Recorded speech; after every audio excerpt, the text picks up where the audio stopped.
안녕하세요.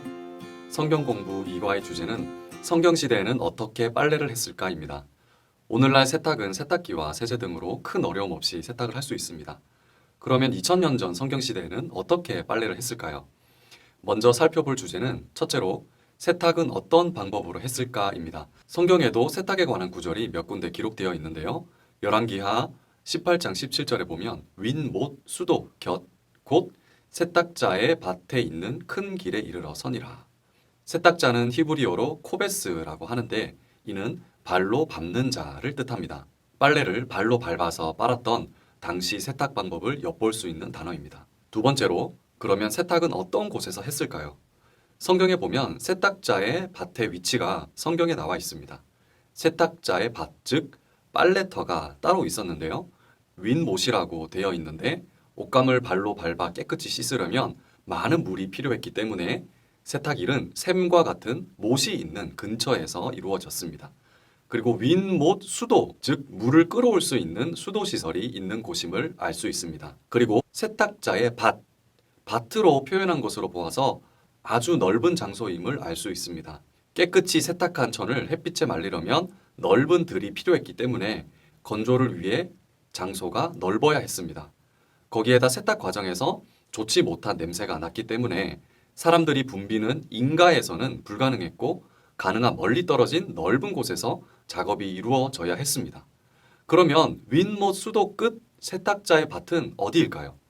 여기는 추측하기로 예루살렘 동쪽 골짜기 곧 기혼샘 근처로 추정됩니다.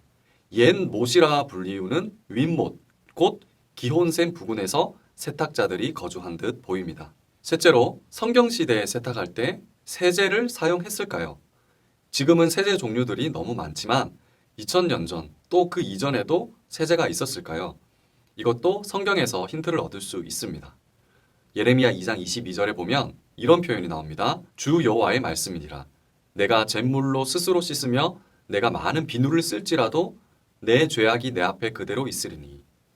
여기서 두 가지 세제가 나오는데 잿물과 비누입니다.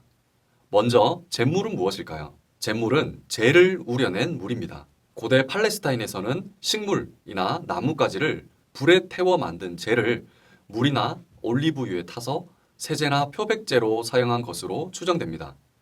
이렇게 만들어진 잿물은 탄산칼륨 성분을 띠는데 탄산칼륨은 알카리성 용액으로서 더러워진 빨래의 기름때를 빼는 효능이 뛰어납니다. 천이나 옷을 물에 넣고 잿물을 넣어 표백한 뒤에 발로 밟거나 방망이로 때려서 때를 빼고는 햇볕에 말리는 방법을 사용했습니다. 성경에 보면 이사야 1장 25절에도 내 찌꺼기를 잿물로 씻듯이 녹여 청결하게 하며 말라기 3장 2절에도 표백하는 자의 잿물과 같을 것이라. 이처럼 성경의 여러 군데에 잿물이 등장하는 것을 보면 당시 대부분의 사람들이 잿물을 세제나 표백제로 흔하게 사용했다는 것을 알 수 있습니다. 두 번째, 비누는 염분이 있는 광야의 식물에서 추출된 식물성 알칼리 성분입니다. 비누는 아직도 광야에 거하는 베두인들이 비누 대용으로 사용하는 식물입니다. 성경에서는 당시 흔하게 볼 수 있는 세탁이나 잿물의 원리를 영적인 비유로 사용합니다. 먼저 첫 번째로 스스로 깨끗하게 할 수 없는 죄인을 표현할 때 사용합니다. 예레미야 2장 22절에 주 여호와의 말씀이니라. 내가 잿물로 스스로 씻으며 내가 많은 비누를 쓸지라도 내 죄악이 내 앞에 그대로 있으리니. 잿물과 비누로 스스로 세탁해서 빨래를 깨끗하게 할 수는 있지만 우리의 죄는 우리 스스로 깨끗하게 할 수 없습니다. 욥기 9장 29절에서 30절에 보면 내가 정죄하심을 당할진대 어찌 헛되이 수고하리이까. 내가 눈 녹은 물로 몸을 씻고 잿물로 손을 깨끗하게 할지라도. 욥은 잿물로 손을 씻어도 다시 더러워질 수밖에 없음을 말하면서 우리 스스로의 힘으로 죄를 깨끗하게 하려는 노력의 허망함을 이야기하고 있습니다. 둘째로 세탁과 잿물은 인간 스스로의 행위로는 안 되지만 그리스도의 공로로 깨끗하게 씻김을 받을 수 있음을 나타낼 때 사용합니다. 메시아의 날이 도래할 것을 예언한 선지자 말라기는 그날을 표백하는 자의 잿물에 비유하고 있습니다.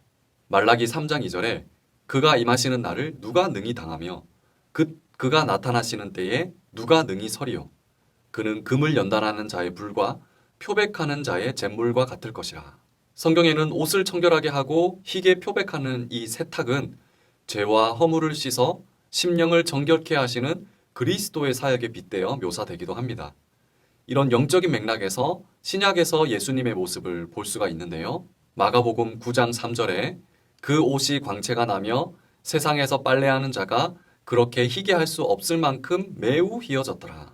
예수님은 세 명의 제자를 데리고 변화산 정상에 올라갔을 때 예수님의 모습을 표현한 장면입니다. 어떤 세탁자도 빨래를 이렇게 희게 할 수 없을 만큼 광채가 나는 흰옷을 입고 계셨다. 이것은 육신을 입고 오셨지만 사람과 전혀 다른 분임을 말씀합니다. 죄가 전혀 없으시고 깨끗하시고 거룩하신 분임을 보여주고 있는 장면입니다. 사람은 아무리 노력을 해도 하나님의 영광에 이를 수 없는 죄인이지만 죄가 없으신 그리스도의 의를 덧입음으로만 우리의 죄가 용서받고 가려진다는 사실을 보여주고 있습니다. 그러면 우리는 어떻게 해야 할까요? 솔직하게 우리의 죄를 회개하고 날 위하신 그리스도의 죽음과 부활을 믿을 때 세상에서 빨래하는 자가 그렇게 희게 할 수 없을 만큼 매우 희어진 그리스도의 의의 옷을 우리에게 입혀주시고 우리를 깨끗하게 씻겨주시고 우리 죄를 완벽하게 가려주실 것입니다.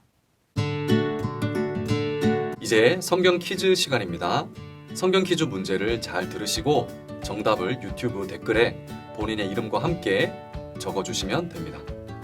고대 팔레스타인에서는 식물이나 나뭇가지를 불에 태워 만든 재를 물이나 올리브유에 타서 세제나 표백제로 사용했는데요. 이 세제의 이름은 무엇일까요? 네, 이상으로 2강 강의를 마치도록 하겠습니다. 다음 시간에 뵙도록 하겠습니다. 감사합니다.